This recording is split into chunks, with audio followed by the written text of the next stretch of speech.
Selamat datang di channel Roman Kehidupan, channel yang menceritakan novel dengan judul Kaya Dalam Semalam. Jangan lupa like, komen, dan subscribe. Selamat mendengarkan.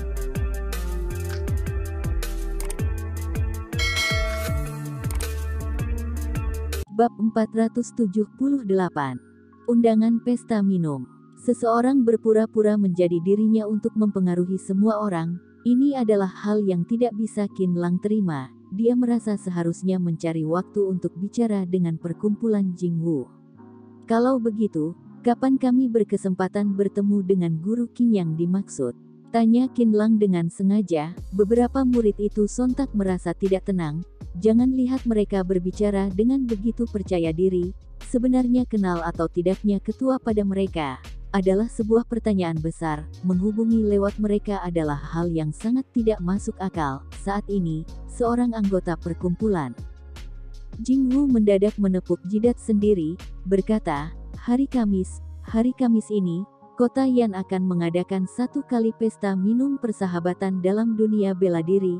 Perkumpulan Jingwu juga sudah mendaftarkan diri. Tiba saatnya nanti kami akan memikirkan cara untuk mendapatkan beberapa lembar undangan agar kalian bisa masuk. Dengan begitu pasti akan bertemu dengan Guru Qin. Dia adalah seorang guru yang sangat ternama. Untuk apa pesta minum itu diadakan jika tidak mengundangnya? Wah, sungguh berita yang sangat baik. Aku ingin pergi. Kata seorang wanita dengan penuh semangat. Bagus sekali. Seharusnya akan ada kesempatan untuk bertemu Guru Qin kan? Saat ini Huang Ge pun merasa sangat terhormat, karena bagaimanapun juga kesempatan itu didapatkan di dalam vilanya. Qin Lang, tiba saatnya nanti kita juga pergi bersama saja ya. Sudah bersusah payah para sobat bisa berkumpul bersama, seharusnya pergi bersama juga. Ren Hao dan Yinting pun merasa sangat gembira. Kini ada kesempatan untuk bertemu dengan kaum tertinggi dalam dunia bela diri kota Yan. Pasti akan jauh lebih menguntungkan jika bisa foto bersama dengannya. Lou Xiaohu, kalau begitu sungguh merepotkan kamu. Kami juga menunggu undangan darimu, kata Huang Ge dengan penuh hormat. Perbanyak undangannya, kami juga ingin hadir dan menyaksikan sendiri. Komisaris Li merasakan dengan peka pentingnya pesta minum kali ini. Bisa kenal dengan lebih banyak bos dalam dunia bela diri akan membawa lebih banyak keuntungan bagi bisnis dan perusahaannya.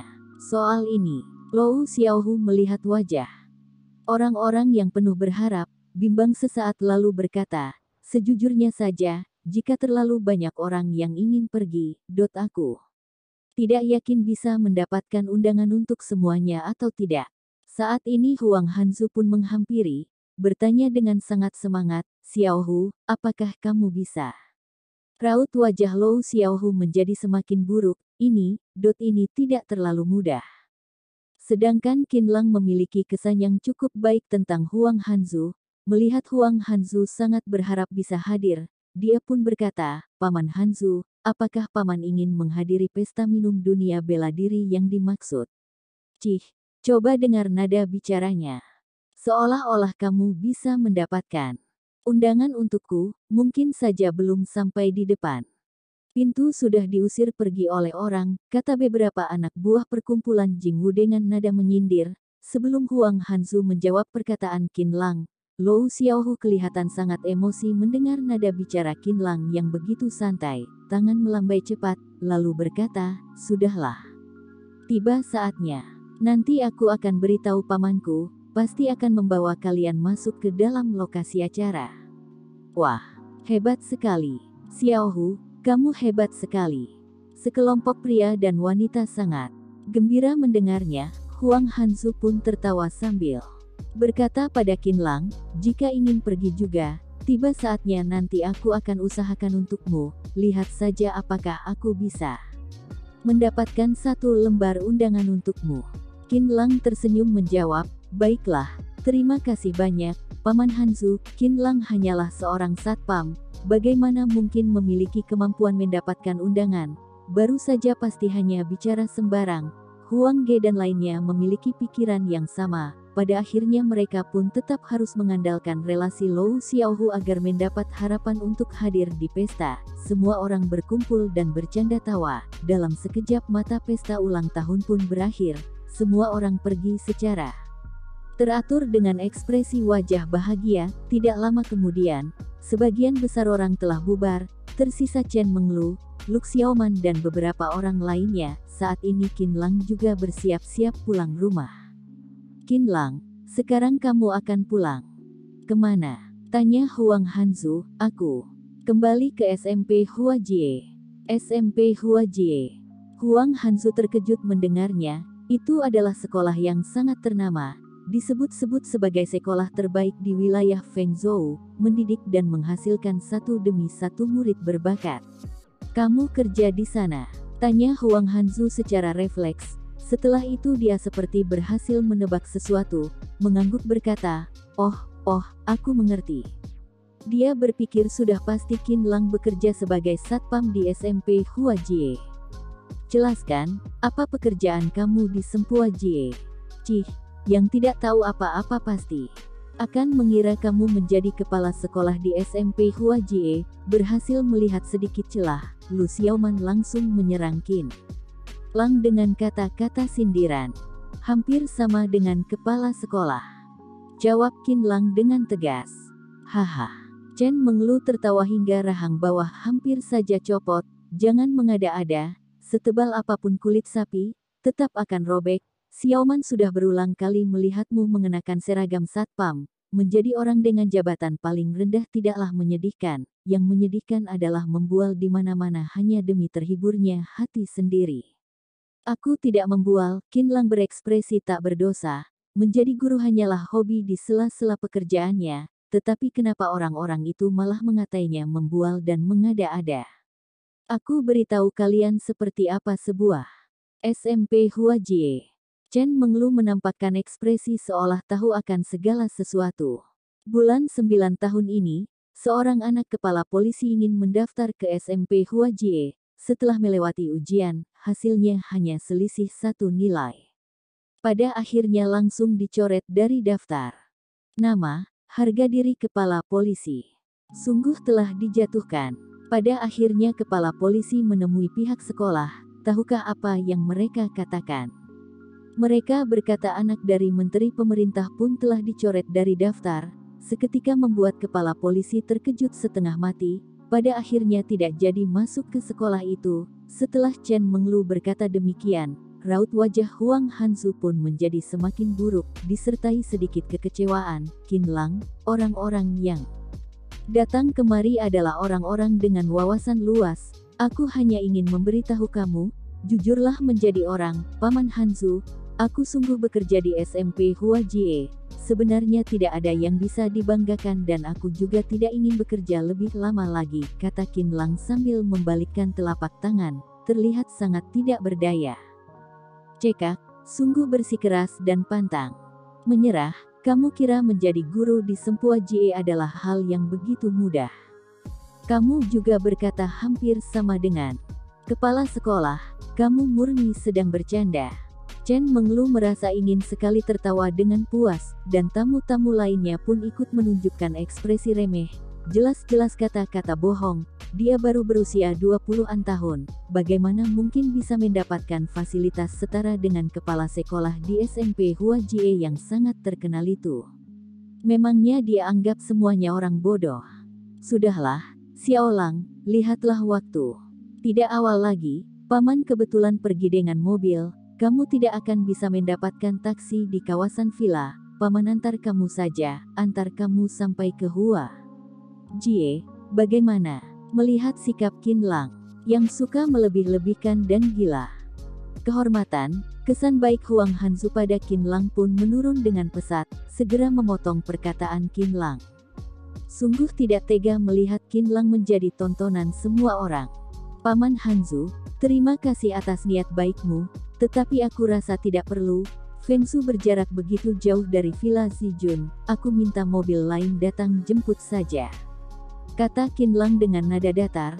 Sebenarnya dia bisa saja langsung terbang ke Huajie, tetapi jika sampai dikatakan Kemungkinan besar beberapa orang bodoh itu akan menarik leher dan mengatainya. Berbual lagi. Cekak-cekak, masih belum menyudahi sandiwara juga ya, katamu akan ada mobil datang menjemputmu. Kalau begitu aku tanya, mobil apa? Memangnya mobil yang kamu gunakan secara khusus sebagai kepala sekolah di sana? Kata Chen Menglu, menyerang Qinlang, dalam hati berpikir hari. Ini juga aku akan membuatmu dipermalukan, lihat saja bagaimana cara kamu berkumpul dengan teman-teman kelak. Bab 479. Kamu punya mobil pribadi. Haha, Lu Xiaoman yang berdiri di samping pun tertawa hingga tidak mampu mengendalikan diri setelah itu. Semua orang pun mengarahkan tatapan tajam pada Qinlang. Namun Qinlang hanya bersikap sangat santai. Benar, memangnya sangat heran memiliki mobil pribadi. Hei, Xiao Wang, cepat kamu datang ke Villa Zijun. Aku tunggu kamu. Selesai berkata, Qinlang pun mematikan telepon, menunggu dengan diam. Bagus, Huang Ge, lihatlah temanmu yang baru saja lulus ini, dia bahkan sudah menjadi kepala di sekolah paling terkenal dalam kota ini. Kita harus saksikan bersama, apakah sebentar lagi mobil pribadi itu sungguh datang. Benar, kita tunggu sama-sama, Qinlang, beranikah kamu membiarkan kami tunggu dan saksikan? Teriak Lu Xiaoman dengan suara keras. Saat ini Huang Ge pun merasa Qinlang telah jatuh dalam masalah. Awalnya Qinlang bukanlah orang yang suka mengada-ada, tetapi setelah lulus mungkin saja melihat terlalu banyak orang di lingkungan masyarakat, makanya sedikit mengarang cerita. Ini bukanlah sebuah masalah besar, hanya saja untuk apa bibi Lu membongkar dan menyerangnya berulang kali. Tidak, bisakah menjaga batasan dalam bertindak? Qinlang, hari ini jangan pulang saja, tidurlah di rumahku, kata Huang Ge sengaja menyelamatkan keadaan. Tidak dulu, mobil akan tiba sebentar lagi. Hati Qinlang mulai terbakar. Jika bukan karena orang-orang itu terus-menerus mempersulit dia pasti sudah berlari pulang dan tiba di rumah. Perlukah sampai memanggil mobil? Kami tunggu untuk melihat mobilmu, anak muda. Seorang satpam busuk sepertimu pun bisa memanggil mobil pribadi, jika begitu aku pun bisa memanggil pesawat pribadi, kata Chen Menglu dengan tidak ingin kalah, ingin sekali melihat nasib Qinlang yang dipermalukan pada akhirnya. Benar, kita lihat mobil pribadi kepala sekolah Qin, sekelompok orang bersorak ramai, dalam hati berpikir lagi pula semua sudah makan kenyang, tidak ada salahnya bermain sejenak. Tunggu aku, perlukah sampai seperti itu? Apa yang perlu dihebohkan dari sebuah mobil? Lebih baik kalian bubar saja. Ya, kata Qinlang dengan sikap santai, merasa sangat konyol. Tentu saja perlu, kami sudah pernah melihat banyak jenis mobil pribadi, hanya mobil pribadi milik satpam yang belum, tidak menutup kemungkinan akan menjadi berita terhangat di kota Yan besok pagi. Tentu saja, kami harus menyaksikannya dengan mata sendiri. Sekelompok orang yang terlalu kurang kerjaan menatap Qinlang dengan maksud jahat. Karena bertemu teman lama, malam ini Qinlang tidak berencana meluapkan emosi, sebab dulunya dia selalu bersikap lemah lembut. Oleh karena itu dia hanya meregangkan bahu, menandakan tidak terlalu peduli, sedangkan raut wajah Huang Hanzu malah menjadi sangat suram. Dia tidak pernah meremehkan orang miskin, saat kecil juga pernah hidup susah, tetapi kepribadian yang buruk adalah kelemahan yang paling besar. Kini dia merasa putranya Huang Ge telah salah pergaulan. Zhou Xin melihat ekspresi orang-orang di sana, semua seolah berharap segera terjadi pepecahan. Dalam seketika menghentakkan kaki sambil berkata, Qinlang, sudah akan mati pun kamu masih gila harga diri dan kehormatan. Kamu baru berusia 20-an tahun saja sudah menjadi kepala sekolah, tidak bisakah kamu berbohong dengan cara lebih masuk akal? Tanda seru petik 2. Dalam hati Zhou Xin merasa sangat sedih, Qinlang telah berubah. Dia bukan lagi anak laki-laki yang polos seperti waktu itu. Intinya, Qinlang berkata demikian, hanya akan mempermalukan teman-teman sekolahnya. Rahasia sudah dibongkar saja masih bersikeras menentang, bukankah semua orang sudah tahu kenyataan yang ada? Dia marah besar, Tidak masalah jika harus lebih merendahkan diri, sebab semuanya adalah teman sekolah, sedikit. Menanggung susah akan bermanfaat untuk masa depan, tetapi begitu gila kehormatan. Sudah dihajar hingga babak belur saja masih beralasan gemuk, apakah sungguh ingin menjadi bahan tertawaan orang-orang? Saat ini, di dalam SMP Huaji memang aku yang berkuasa, kenapa, apakah ada masalah? Kepala Dinas Pendidikan sudah mengaturnya sendiri, saat ini yang aku gunakan adalah kantor kepala sekolah yang sebelumnya harus selalu melapor padaku sebelum mengambil tindakan apapun, tidak ada masalah kan? Kata Qin Lang dengan terus terang. Kamu. Zhou Xin membuang muka dengan penuh amarah, sedangkan orang-orang yang menyaksikan tontonan itu pun tertawa. Terbahak-bahak, bahkan ada sebagian yang tertawa hingga perut sakit. Murahan, bualan yang sangat murahan, jika begitu, sesuai yang kamu katakan, artinya wali kota juga berbicara langsung denganmu dalam membahas masalah di SMP Huajie. Lalu kamu pun terpaksa mengiyakan permintaannya. Kata Huang Hanzu dengan ekspresi wajah suram, menatap Qin Lang sangat dingin. Kurang lebih seperti itu, memang seperti itu, Qin Lang berpikir sejenak, lalu membalikkan kedua telapak tangan. Kali ini orang-orang tidak tertawa lagi. Huang Hanzu tidak tahu harus menangis atau tertawa, hanya bisa menjulurkan sebuah jari tangan. Kamu, Dothu, tidak tertolong lagi, semua orang mengubah senyuman menjadi bengong, kenapa orang ini pandai sekali mengada-ada, kenapa dia tidak sadar jika orang lain sedang menyindirnya. Tidak tahu malu, Chen mengeluh, merapatkan bibir, tingkat tidak tahu malu itu sudah di luar batas yang dapat diterima. Semua orang mengumpat, namun dia masih saja tidak sadar diri, semuanya pulang saja dulu, sudah malam, besok masih harus kerja. Hati Huang Hanzu penuh kekecewaan, namun tetap saja berusaha melindungi kehormatan Qin Lang untuk terakhir kalinya. Saat ini dia merasa sangat curiga apakah Qin Lang telah mengalami tekanan batin yang berlebih, hingga menggunakan berbagai bualan untuk melindungi kehormatannya yang sudah sangat lemah itu. Pulang apanya? Kami sedang menunggu mobil pribadi Qin Lang, agar bisa apresiasi sebentar, apa yang salah? Oh iya, putra kepala polisi ingin masuk sekolah di SMP Huajie, bukankah kepala sekolah Qin cukup mengangkat tangan? Masalah pendaftaran akan langsung dilancarkan, kata Chen mengeluh dengan nada suram. Qin Lang malas sekali mempedulikannya, dia memang memiliki kemampuan itu. Tetapi jangan harap kamu bisa mengambil jalan pintas seperti itu. Berapa usiamu? Masih saja marah dan perhitungan dengan anak kecil. Huang Hanzu mendadak berteriak, dia mulai tidak kuat menahan emosi. Kalian sekelompok ibu-ibu, apakah menindas satpam terasa sangat menyenangkan bagi kalian? Apakah satpam pasti lebih rendah dari kalian? Apakah satpam bukan manusia?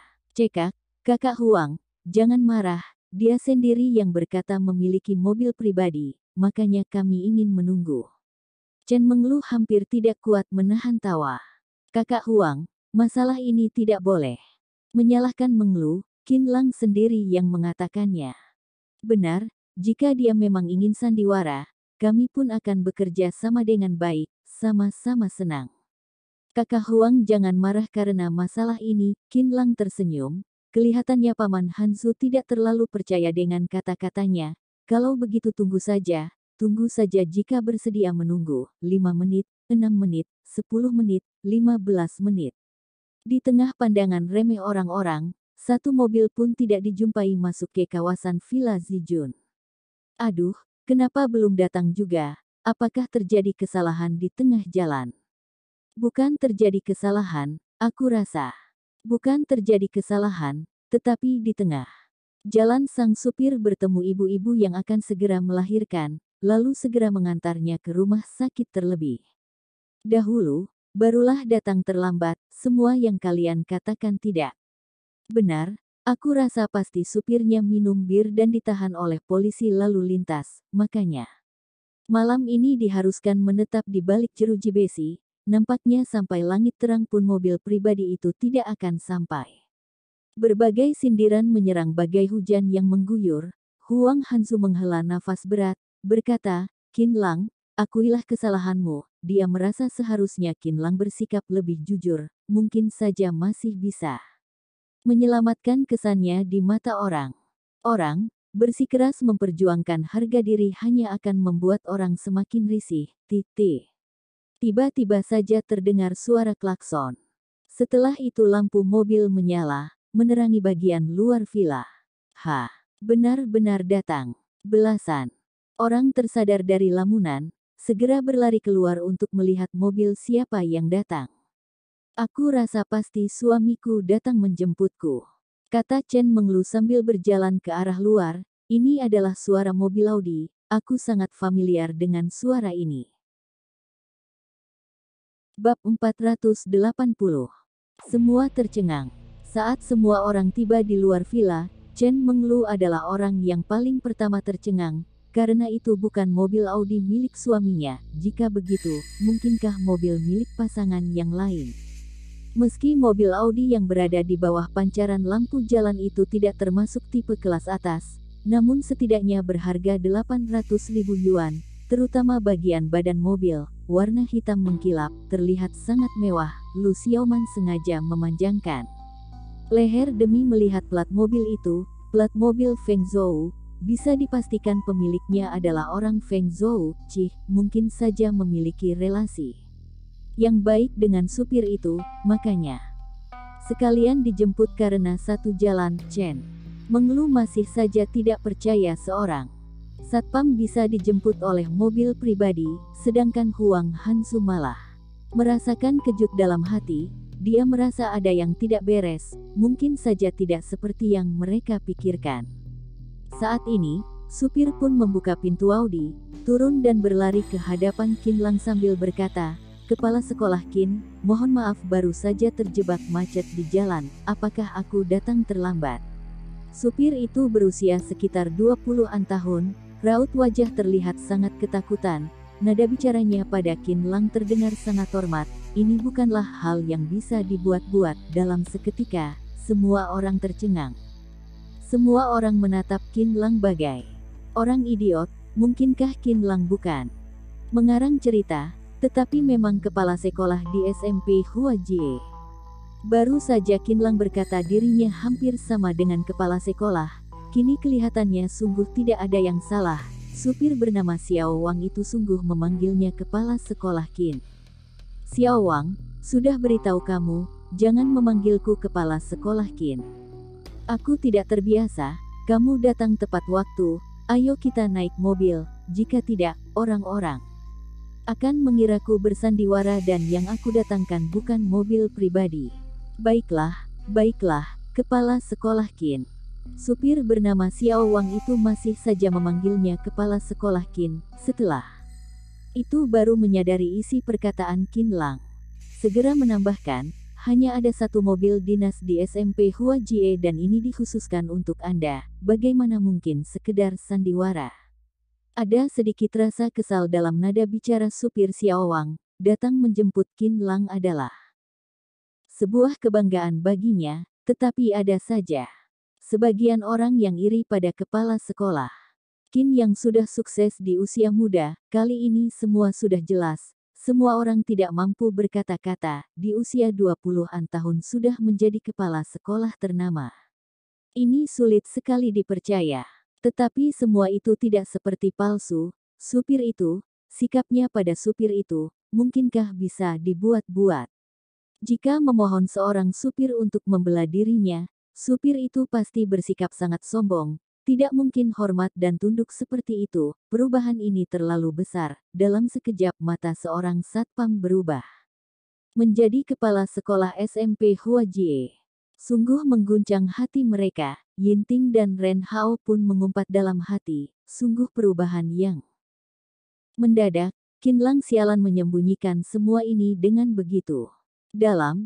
Bisa-bisanya dia menjadi seorang kepala sekolah. Sedangkan Huang Ge dan Zhou Xin pun tidak mampu berkata-kata. Soal Huang Hanzu, tiba-tiba menyadari Qin Lang tidak lagi biasa. bahkan bisa dikatakan sebagai orang dengan kemampuan tidak terbatas, dan wajah Chen Menglu pun sudah putih pucat. Dia dan Lu Xiaoman bagai tertampar oleh perkataan sendiri. Bukankah ini sudah termasuk sukses di usia muda? Di usia 20-an tahun saja sudah menjadi seorang pejabat setingkat kepala sekolah. Dengan begitu kemungkinan besar setelah ini akan semakin maju dan hebat, meski kepala sekolah bukanlah jabatan yang terlalu tinggi, tetapi sampai saat ini, anak-anak mereka masih hidup bergantung pada orang tua. Berbicara soal mandiri dan berjuang, sama sekali tidak ada yang lebih hebat dari Qin Lang. Chen Menglu melototi Lu Xiaoman dengan kesal, dalam hati berkata, mata macam apa yang kamu miliki? Bisa-bisanya melihat seorang kepala sekolah menjadi satpam busuk. Kepala polisi memohon-mohon untuk memasukkan putranya ke Sempua Jie. Awalnya sudah ada kesempatan besar berkat kenal dengan Qin Lang. Tiba saatnya nanti kepala polisi pasti akan sangat berterima kasih dan dirinya pun akan mendapat banyak keuntungan di dalam kantor. Tetapi kini, semuanya hancur. Saat ini, semua orang sedang berpikir, baru saja telah bersikap keterlaluan pada kepala sekolah Qin, apa saja yang telah mereka lakukan. Suasana penuh keheningan. Tidak mungkin, kata Lu Xiaoman sambil menutupi mulut dengan tangan. Dia sungguh terkejut, tatapan mata disertai rasa malu sekaligus kesal. Bagaimana mungkin Qin Lang bisa menjadi seorang kepala sekolah? Bagaimana pantas dia menjadi seorang kepala sekolah? Rasa bangga dalam hati runtuh seketika. Saat ini anaknya masih sedang dikurung karena kasus narkoba, sedangkan Qin Lang malah sudah menjadi seorang pemimpin. Tidakkah perbedaan itu terlihat sangat nyata? Paman Hanzu dan beberapa sobatku, aku pergi dulu, sikap Qin Lang senantiasa tenang. Apakah dengan menjadi kepala sekolah saja mampu membuat kalian sekaget ini? Kalau begitu silahkan kalian lanjutkan. Kagetnya, dirinya sendiri malas sekali memikirkan jabatan kepala sekolah itu. Semua itu hanya fasilitas yang diberikan oleh wali kota dan kepala dinas pendidikan. Qin Lang, kamu sungguh kepala sekolah SMP Hua Jie. Huang Hanzu melangkah maju, berekspresi kaget sekaligus canggung. Awalnya dia sangat kecewa pada Qin Lang, tetapi kini malah Qin Lang yang kecewa pada dirinya. Qin Lang tersenyum, berkata, jabatan kepala sekolah ini ditugaskan secara paksa oleh kepala dinas pendidikan, tidak mampu. Aku tolak. Dengan begitu aku pun terpaksa menjalaninya. Sebenarnya aku tidak bisa apa-apa. Kata siapa tidak bisa? Kepala sekolah Qin terlalu rendah hati, kata Xiao Wang dengan tidak sabar. Sejak kepala sekolah Qin tiba di SMP Hua Jie, seluruh prosedur pengajaran mengalami perbaikan yang tidak pernah ada sebelumnya. Dana yang diberikan oleh pemerintah kota pun sangat memadai. Anda bisa mendidik putri orang terkaya Feng Zhu, putra wali kota dan anak-anak puluhan bos besar dengan sangat sempurna. Aku rasa selain Anda, sungguh tidak ada orang lain yang bisa melakukannya. Nama baik Anda ada karena kemampuan Anda sendiri. Begitu perkataan terucap, semua orang kembali hening, menatap Qin Lang bagai menatap alien dari luar angkasa. Hebat sekali, baru berapa lama lulus, sungguh melebihi kecepatan helikopter. Oh ya, ternyata Zhu Junwen dari Universitas Jinling juga ada di SMP Hua Jie. Dia menjabat sebagai ketua pembimbing. Qin Lang segera mengalihkan topik pembicaraan. Xiao Wang sungguh tidak perlu mengatakan apapun pada orang lain. Dia sama sekali tidak memerlukan pujian murah dari orang-orang. Zhu Junwen, orang sialan itu, kata Yin Ting mengulangi, tentu saja dia dan Ren Hao ingat dengan Zhu Junwen. Orang itu yang telah merebut pacar Qin Lang. Bagaimana kabar dia sekarang? Orang itu hebat sekali saat kuliah. Huang Ge pun tidak pernah menyangka. Diusir pergi oleh semua guru dan murid, orang itu tidak memiliki bakat menjadi teladan, juga tidak memiliki kemampuan, juga terus-menerus iri pada kepala sekolah Qin. Pada akhirnya sertifikat pengajarnya pun dicabut, namanya masuk dalam buku hitam dinas pendidikan, selamanya tidak berkesempatan terjun dalam dunia pendidikan lagi, gosip Xiao Wang dengan tidak sabar. Dia merasa orang-orang di sana telah salah paham pada kepala sekolah Qin. Karena itulah sengaja menambahkan beberapa kalimat sebagai pendukung. Xiao Wang, kamu terlalu banyak bicara, lain kali aku tidak ingin dijemputmu lagi, kata Qin Lang dengan wibawa seorang pemimpin yang tidak mudah ditiru oleh semua orang. Perkataannya langsung membuat Xiao Wang ketakutan, segera berkata, kepala sekolah, aku salah, aku salah. Selesai bicara, dia pun menutup mulut dengan rapat, tidak berani berkata-kata lagi. Aduh, waktu sungguh dapat mengubah segalanya, tidak menyangka anak sial itu bernasib begitu menyedihkan, sedangkan Qin Lang malah begitu hebat.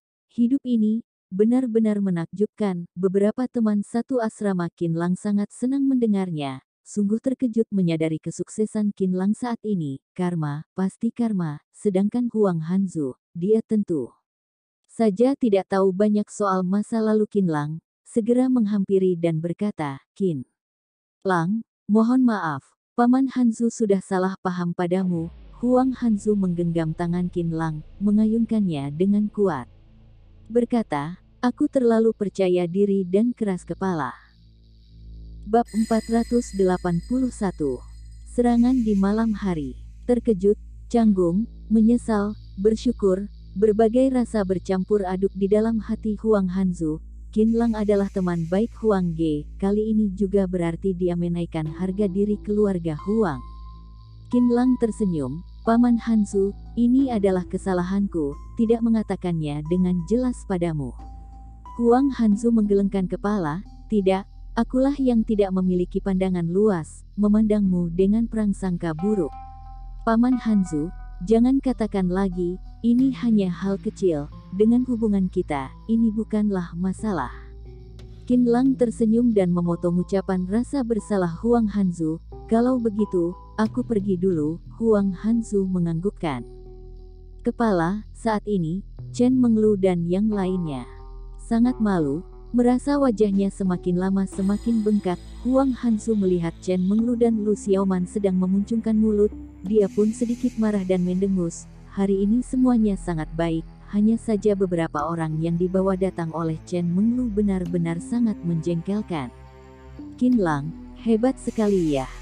Huang Hanzu dengan canggung berkata, akulah yang terlalu merendahkan orang. Chen Menglu, Lu Xiaoman dan juga beberapa orang lainnya pun menggerutkan mulut, perasaannya sangat aneh dan tidak berbicara. Di sisi lain, Qin Lang yang sedang berada di jalan sedikit lelah, dia adalah orang terhormat, dimarahi oleh orang seperti Chen Menglu dan Lu Xiaoman. Dia sama sekali tidak marah, namun hukuman tentu diperlukan. Ada Zhou Xin dan yang lainnya yang sedang menghadang di depan. Dia hanya memberikan sedikit hukuman pada dua orang itu, untuk mengobati tampang menjengkelkan mereka. Sesampainya di sekolah, saat ingin naik ke ranjang, panggilan dari Zhong Jiushen pun masuk. Saudara Qin Lang, di kota Yan ada perkumpulan Jingwu, apakah kamu pernah dengar? Apakah pimpinan mereka menghubungimu? Apakah mereka mengatakan masalah acara padamu? Qin Lang tersenyum, perkumpulan Jingwu itu menyebarkan berita di luar, mengatakan kalau pimpinan mereka adalah diriku. Sepertinya ada sebuah acara pertemuan dunia seni bela diri di kota Yan hari Kamis depan. Perkumpulan Jingwu ini juga sedang mengundang orang-orang yang bersangkutan kan? Ah, ada hal seperti ini. Aku barusan kenal dengan pimpinan itu. Dia datang mencariku dan terus memohon agar aku mengundang saudara Qin Lang menghadiri acara ini. Menurutmu, apakah harus menyetujuinya atau tidak? Qin Lang tertegun dan langsung menolak untuk hadir. Acara seperti ini sangatlah melelahkan. Zhong Jiushen, Anda beritahukan pada perkumpulan Jingwu atau apa itu?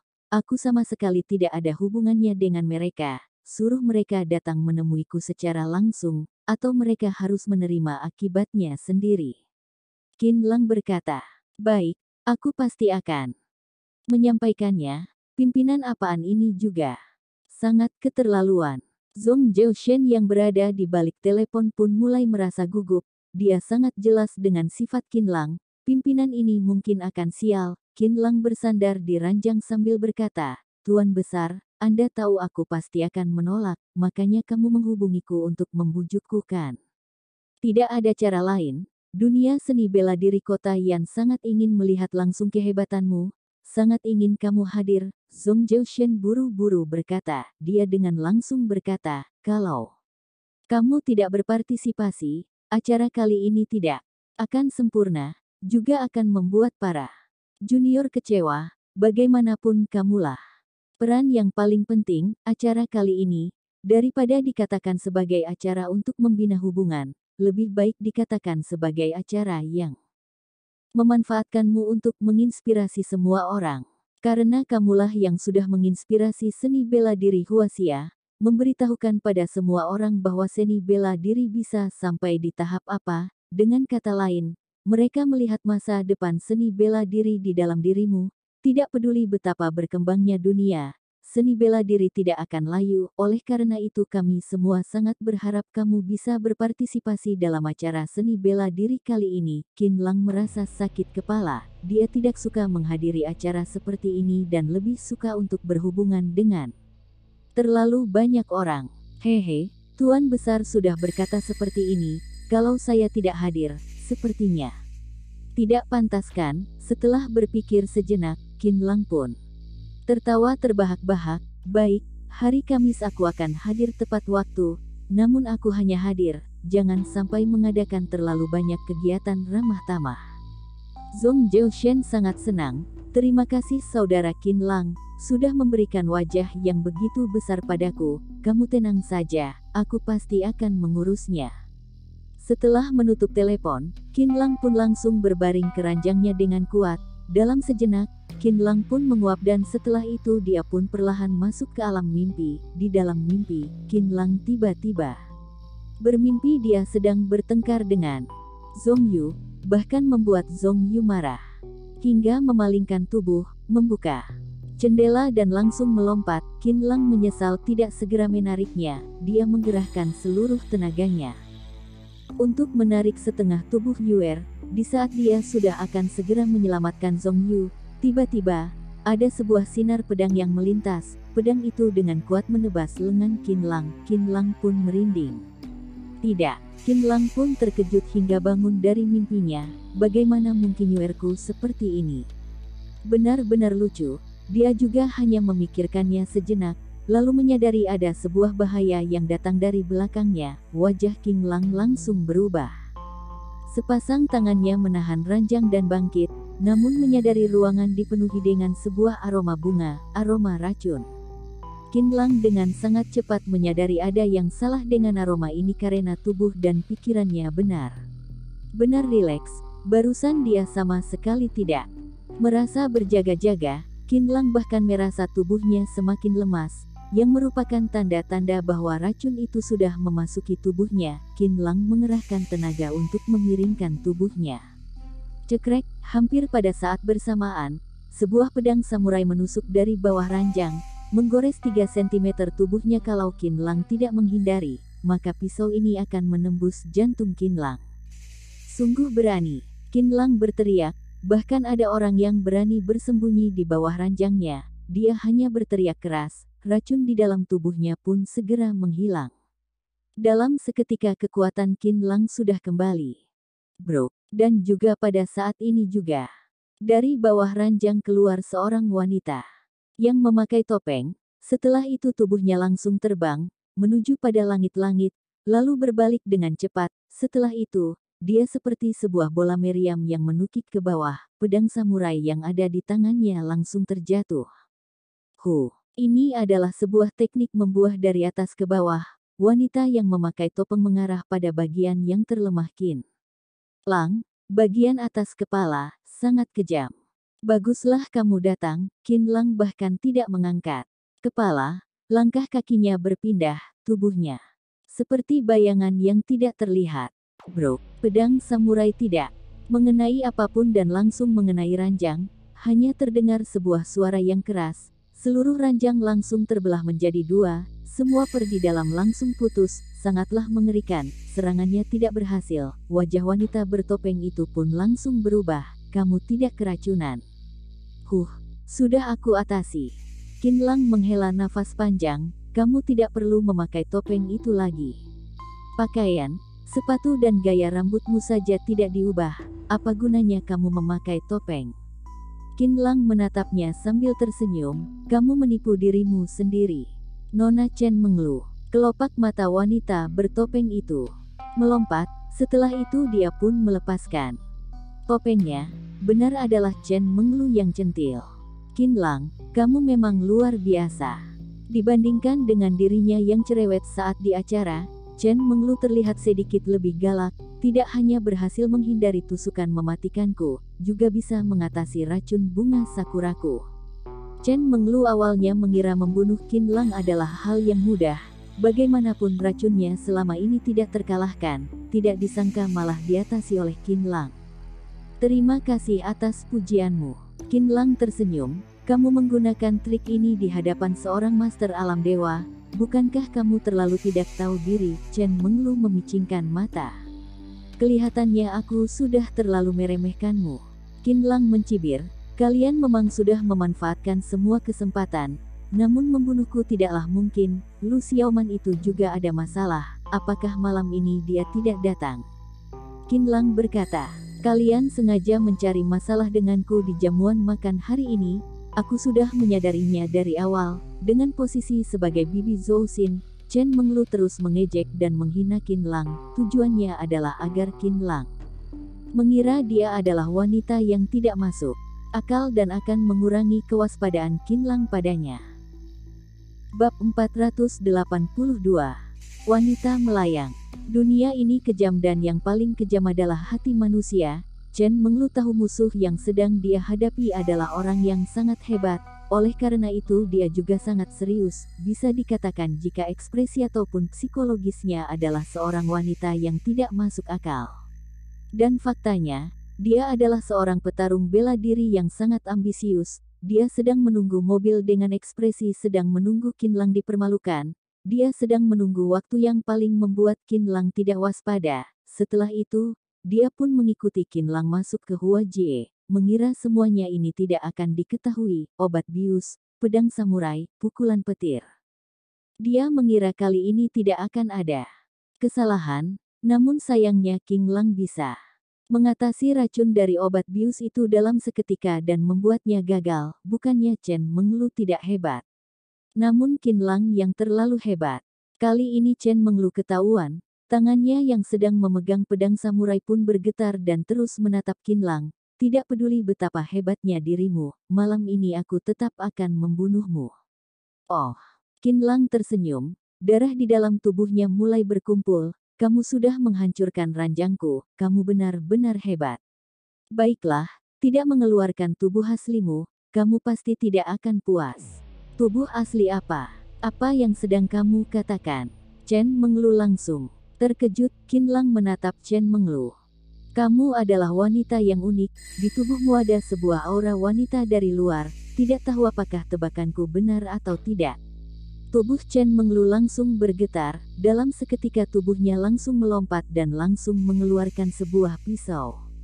Mati. Chen mengeluh berteriak, dia sudah lama bergelut di dunia ini dan masih belum pernah ada orang yang bisa membongkar identitas aslinya, dan dari pedang samurai itu Qin Lang sudah bisa menyadari keanehan, mungkin wanita ini berasal dari Tokyo.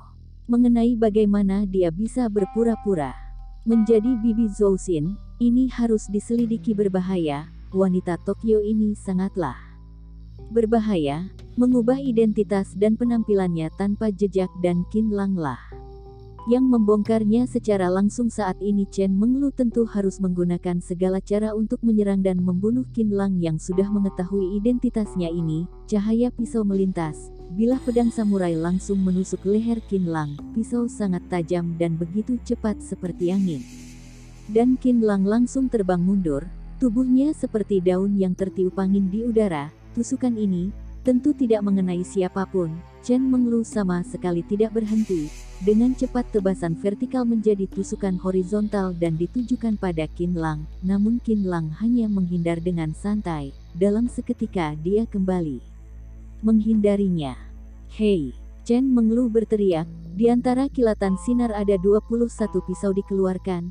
Itu bisa dikatakan keluar dalam waktu bersamaan. walaupun adalah orang yang memiliki tingkatan tinggi dalam seni bela diri, mungkin juga akan terkejut dengan kehebatan Chen Menglu.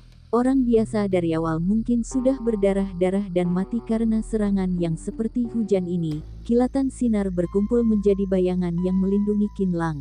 Seolah-olah setiap saat Qin Lang mungkin saja akan mati tertusuk. Sayangnya, Chen Menglu bertemu dengan Qin Lang yang menyepelekan segalanya. Setiap kali pisau hanya berjarak beberapa jam dari Qin Lang, tapi kebetulan dihindari Qin Lang dengan mudah, walaupun Chen Menglu menunjukkan bakatnya dan menggunakan esensi pedang samurai dengan maksimal, tapi sama sekali tidak membuahkan hasil. Semakin dia berusaha dengan sekuat tenaga, dia semakin terkejut. Perlahan dia akhirnya tahu, seni bela diri Qin Lang sudah sampai di tahap yang luar biasa, sudah sangat jauh dari yang dia bayangkan di dalam sebuah apartemen. Pedang samurai bahkan tidak bisa melawan seorang pemuda yang tidak bersenjata. Chen Menglu merasa dia sudah bertemu dengan lawan terberat seumur hidupnya. Tidak buruk, Qin Lang pada akhirnya dengan sangat santai menghindar ke kiri dan kanan. Gerakannya terlihat seperti sedang menari santai. Kalau aku tidak salah tebak, kamu seharusnya adalah ahli mata-mata. Dalam waktu 24 jam kamu terus mencari kesempatan untuk membunuhku. Kamu kira di saat aku tertidur lelap adalah kesempatan yang bagus untuk menyerang? Kamu sudah merencanakannya sejak lama, namun akhirnya barusan menyadari kalau kemampuanku jauh di atas dugaanmu. Kamu sudah salah. Qin Lang seperti sedang mengobrol biasa, sedangkan wajah Chen Menglu begitu tegang, merasakan penghinaan musuhnya yang menghindar dengan begitu santai. Dia pun merasakan tekanan yang sangat berat, wajahnya sangat tegang seperti air. Yang dikatakan Qin Lang benar, seolah-olah dia memiliki sepasang mata yang bisa menembus kegelapan. Seorang wanita, datang dari jauh menyeberangi lautan dan bersedia menjadi pion orang, selalu mengalami bahaya. Walaupun bisa menghasilkan banyak uang, apa gunanya? Kaki Qin Lang bergerak, dengan pelan, tiba-tiba mengulurkan tangan ke arah pedang samurai dan menjentiknya. Dalam seketika Chen Menglu merasa telapak tangannya kebas dan pedang samurainya hampir terbang. Saat ini dia barusan tahu, kalau musuhnya hanya sedang mempermainkannya, sama seperti dirinya yang mengejek Qin Lang di Villa Zijun. Terhadap seorang petarung bela diri, inilah penghinaan yang paling kejam. Orang sedang mempermainkan mangsanya, seperti kucing yang berhasil menangkap tikus, harus sering bermain dengan mangsanya dulu. Wus! Chen Menglu merasa ada hembusan angin, baju di bagian lengannya tiba-tiba menjadi seperti dedaunan yang menari di udara saat dihembus angin. Dalam seketika hancur dan menunjukkan lengannya yang seperti akar teratai. Kamu! Chen Menglu terkejut dan marah. Lawannya bisa menghancurkan pakaiannya hingga berkeping-keping saat dirinya melakukan serangan pisau. Kalau begitu apalagi yang tidak bisa dia lakukan? Kalau yang digetarkan Qin Lang bukan pakaian yang ada di lengannya, melainkan organ tubuhnya, maka, bukankah dirinya akan mati dalam seketika? Lengan yang seperti akar teratai terlihat tato sekuntum bunga sakura. Qin Lang pun tersenyum, senjata pembunuhan Tokyo. Tidak buruk, memang adalah sebuah senjata untuk membunuh orang. Aku sudah terlalu meremehkan kalian. Kamu adalah pendekar pedang yang hebat. Kamu sudah salah. Aku adalah orang kamar dagang Sky Eagle. Kamu akan membawa bencana karena keserakahanmu, Chen Menglu berkata dengan kejam. Pendekar pedang yang disewa. Kamar dagang Sky Eagle, baiklah, kamu sebaiknya menyerah. Di dunia ini tidak ada orang yang bisa membunuhku. Qin Lang sambil menghindari pisau dan juga tidak lupa mengobrol. Wus wus wus, Chen Menglu menggigit gigi peraknya, tangan kanan bergerak, pedang samurai tiba-tiba mengubah teknik pedang. Pedang samurai itu tidak lagi mengeluarkan sinar pedang yang tajam, melainkan tubuh pedang itu terlihat melembut seperti sedang memilah akar pohon willow. Gerakan Chen Menglu yang sedang melambaikan pisau juga tidak terlihat kejam, melainkan seluruh tubuhnya terlihat seperti penyanyi wanita zaman dulu, lembut. Pinggangnya menari-nari, seperti sedang tenggelam di dalam musik dan sedang menari. Hanya saja, saat pedang samurai berubah menjadi lembut, tubuhnya juga melembut, namun gerakannya malah menjadi semakin cepat. hampir tidak berhenti, setiap tusukan mematikan, setiap tusukan seperti udara yang tidak bersuara. Wajah Qin Lang perlahan mulai berubah. Setelah itu dia pun menghela nafas dan berkata, orang Tokyo memang sudah mengambil banyak esensi Huaxia dariku. Serangan ini bukankah adalah gerakan Dewi Melayang? Bagus, bagus sekali. Kali ini Qin Lang tidak lagi duluan menghindar dengan santai, melainkan menghindari 3 serangan dengan serius. Gerakannya juga terlihat seperti seorang master, gerakannya sangat apik. Kalau begitu, kamu terima seranganku. Juga, Qin Lang sepertinya dengan terpaksa mulai tertarik untuk melawannya. Telapak tangan kirinya bergoyang dan perlahan didorong keluar. Chen Menglu mengakui kehebatannya. Melambaikan pisau mengarahkan pada lengan kiri Qin Lang, hanya terdengar suara robek. Pedang samurai itu bersinggungan dengan lengan Qin Lang. Chen Menglu sangat senang dan langsung menarik. Setelah itu dia langsung terbang mundur, dalam hati berpikir bahwa, Qin Lang kamu akhirnya membayar akibat dari kesombonganmu.